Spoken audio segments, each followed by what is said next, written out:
What's going on, YouTube? It's Chris with C-Dub Sports Cards, and we're back today with a what I picked up at a card show video. I haven't been to a card show probably in 10 years. I haven't been to one since I moved to Reno, and I've been here almost 10 years now. A buddy of mine had a table at the show, and he told me about it, and I was like, well, what the hell? I'll go check it out.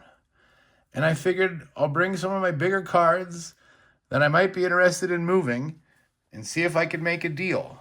So, if you guys didn't know, about a year ago on this channel, I pulled the biggest card I've ever pulled.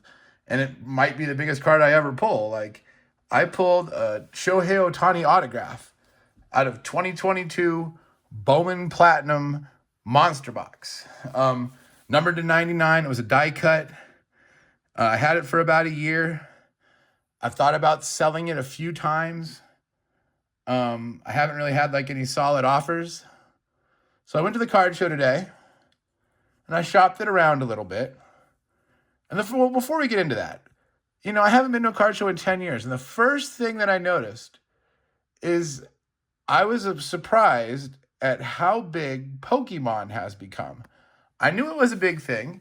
I hear about the big auctions for like the really rare ones that happen, and Jake Paul buying, the super rare one for $8 million and then selling it for 20, blah, blah, blah, blah, blah. I would say half the dealers were only Pokemon dealers or other, TCG products like Magic or One Piece. And another 25% of the dealers had both. There was definitely more Pokemon than sports cards. So I thought that was really interesting. Like I said, I've never been into the TCG market. I've never been into Pokemon. By the time Pokemon got big, I was like 20 something. Like to me, it was very childish, and it still kind of is. And I maybe that's why people like it. They remember doing it when they were children. Unfortunately, like I said, I wasn't a child when Pokemon came out. I was, 20 something. So I never got into Pokemon. So, anyway, back to the Shohei card. The Shohei autograph card. I was shopping it around. I thought it was worth somewhere in the $3,500 to $4,000 range. If you look up Ohtani autographs on eBay, there isn't one under $4,000 that's legit for sale. The one I have, it's a die cut, and it was definitely off-centered a little bit. Like, there's no way it's going to be a 10. So I knew that hurt the value a little bit. I was hoping to get $3,500 for it. Leave a little bit on the line, for the guy that bought it. I didn't quite get $3,500. I ended up getting $1,000 in cash and these two cards. This is the big one. Vegas Sean, I know you're going to be jealous of this. I saw it on his table, and I had to ask about it. It is from Panini 1, or no, I'm sorry, Panini 3 and 2. That was the name of the set. It is a Nick Kurtz. The set is called Jersey Autographs. We've got a nice 3-colored patch with part of his number or part of his name, part of a letter of his name. But a nice 3-color patch and a Nick Kurtz auto numbered to 2. 2 of 2. He valued it at $1,400. He said the 1 of 1 went for $2,000, and the 1 out of 3 went for about $1,000. So yeah, probably about $1,400. The thing about this is, I think there's room for growth. That Shohei card doubled in value in a year. Now I don't know if this will double in value, but I definitely think there's room to grow. Nick Kurtz was Player of the Month last month. He recently set the record for most consecutive games getting on base by an Oakland A's player. If you look at his batting metrics, they're all like top 10 in all of baseball, like across the board. I think he's only going to get better. And even if he doesn't get better, he's a 280, 40 homer, 120 RBI kind of guy every year. You do that for 10 years, you're in the Hall of Fame. You do that for 15 years, you're considered one of the all-time greats. You do it for 20 years, like Pujols did, you're one of the greatest to ever play. So yeah, I feel this has a lot of room for growth.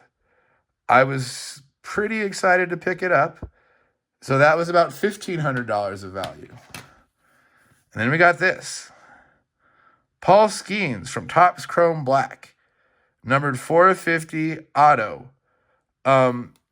It's also from 2025, so it's not a rookie. He had it valued at $600, which might be a little high. I know Skeens is struggling a little bit, but, I think in the long run, Skeens is going to be maybe the best pitcher of our generation. I know there's a couple other guys now like Mizorowski and Schlittler, and, Chase Burns is doing really good things for the Reds. But, Skeens had all the hype. He's already won a Cy Young. I don't think the hype's going to go anywhere. I thought it was a really good-looking card, too. Like, it kind of pops. The gold.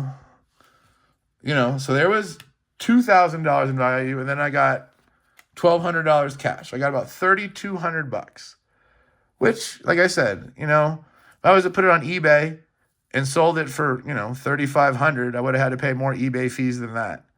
So I got about $3,200 of value, the way I look at it. And I think the Kurtz has room to grow. Shohei might keep growing too, but, the fact that card doubled in a year, kind of blew my mind. And there has to be a limit. It was numbered to 99. It wasn't super rare. This Nick Kurtz is numbered to 2. That's pretty damn rare. And it has a really sick patch on it. The Shohei was just an auto. So I was pretty happy with the deal. I shopped it around to other people. Some guys lowballed me offers like $1,500, $2,000. I did have a $3,000 offer. It was going to be like $1,500 cash, $1,500 trade, but I didn't really like his cards. I would have had to pick like $15, $100 cards. He didn't really have anything big that I was interested in. So I found this other guy who had the Kurtz and the Skeens. And then I picked up a whole bunch of dollar cards. That's the best thing to me about car shows is searching the dollar bins. And, these cards might not be worth $1, in terms of book value, but they're cool rookie cards of good players that I didn't have already. And I've told you before, I'm a rookie card collector. So anytime I can get, a new rookie card of a big guy, I'm going to do it. So we'll start with this James Wood on the 90s Topps insert. James Wood on a Topps Finest rookie, uncommon. Elly De La Cruz on the Stadium Club rookie. Elly De La Cruz on the 24 I think that's update. It might have been Series 1. Whatever it was, I didn't buy a whole lot of it, and I never pulled an Elly. Elly on the Mystical rookie. I know it's an insert rookie, and a lot of people don't like those, but I really like the way the Mysticals look. To me, they kind of pop. They're one of the better looking Topps inserts. Elly De La Cruz on the Bowman Platinum. So this is the set that I pulled the Shohei out of. This, I think, is 23. This is a 23 Bowman Platinum. The one I pulled it from was a 22.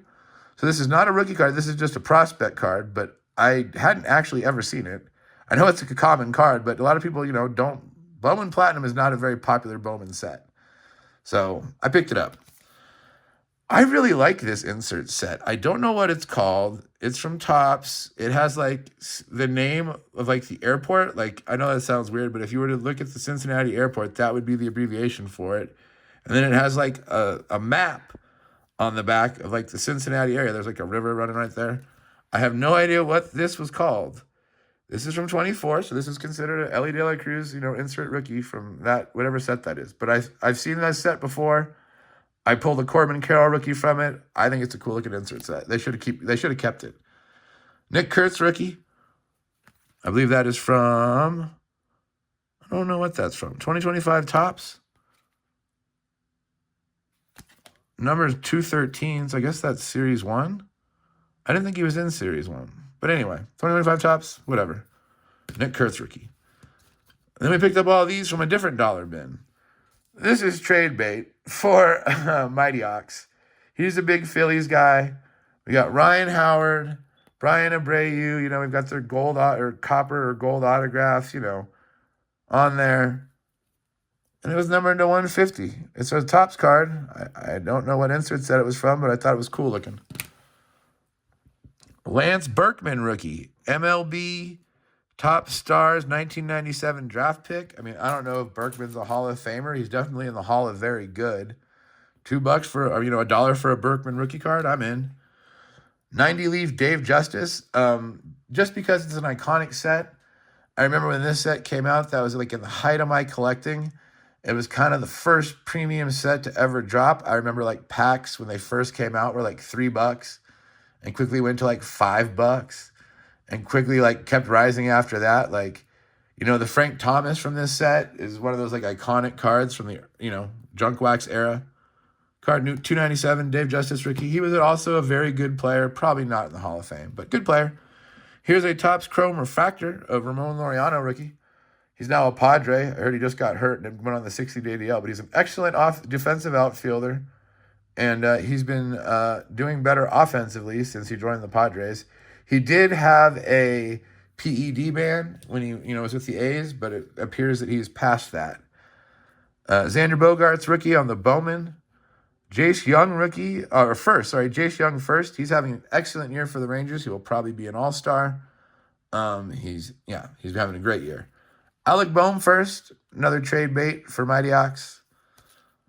Jarren Duran first, some trade bait, maybe for OG. Dylan Cease rookie on the Mojo 85 design. I thought this was a cool looking card. I do not remember these at all. It is Xander Bogaerts. I think it's a wave. I think that's what it's supposed to be. I think it's like Wave of the Future or something. Cool looking insert from Topps or Bowman. First pitch, CJ Stroud. I mean, we do know who CJ Stroud is, so I thought that was better than some of the other first pitches.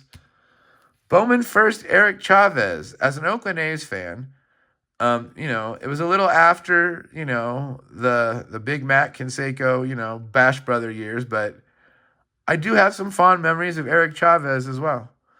This is 97 Bowman, so 97 Bowman first of Eric Chavez. Mickey Moniak first. When this card came out, it was a big deal. It was the first overall pick, just like Eli Willits was this year. All the hype was around him. And then he made it to the majors a few years later, and he didn't do a whole lot.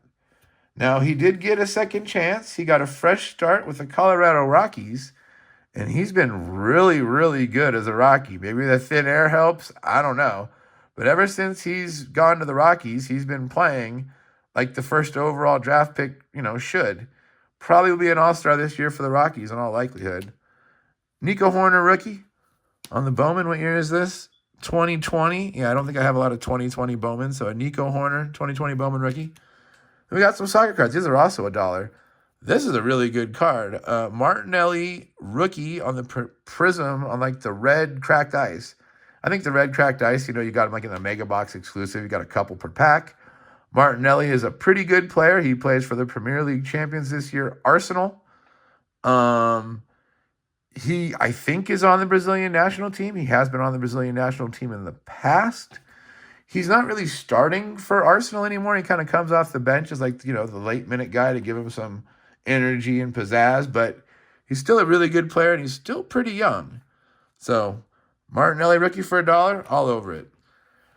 This card isn't very valuable, but I bought it because when I was a kid, I remember that they were opening a Blockbuster Video. For those of you that are my age, you all remember Blockbuster Video is where you went on a Friday night and picked out videos or video games with your friends, and you picked out, or with your girlfriend, or even with your mom and dad, for something to watch over the weekend, But anyway, they were opening up a Blockbuster, and Willie Stargell was there as their ceremonial ribbon cutter, and Tom Selleck was there.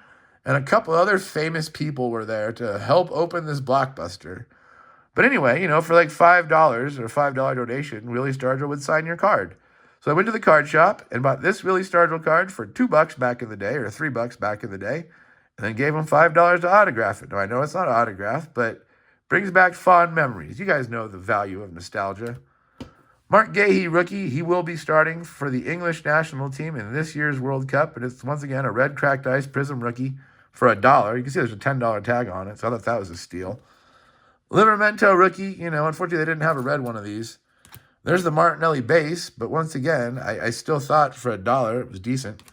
And then a Harvey Elliott rookie, who has now with a smaller Premier League team. I forget which one, but because he joined that smaller team, he's getting a lot of playing time. and he's, becoming a better player because he's getting playing time. So I thought that was a decent steal for $1. So a whole bunch of dollar cards. I was happy with those. I was pretty happy with these. You guys tell me down below how you think I did. I mean, a Kurtz to 2 and a Skeens to 50 for a Ohtani to 99 and $1,000 cash. I don't know. Tell me down below how you guys think I did. Appreciate you guys. Please give a thumbs up. Please subscribe if you haven't already. It is free and it is much appreciated. Please tell your friends. Share the video with whoever you would like. We're getting close to 200 subscribers. Every milestone counts. So I appreciate you guys. You guys all have yourself a great night, and I will see you next time.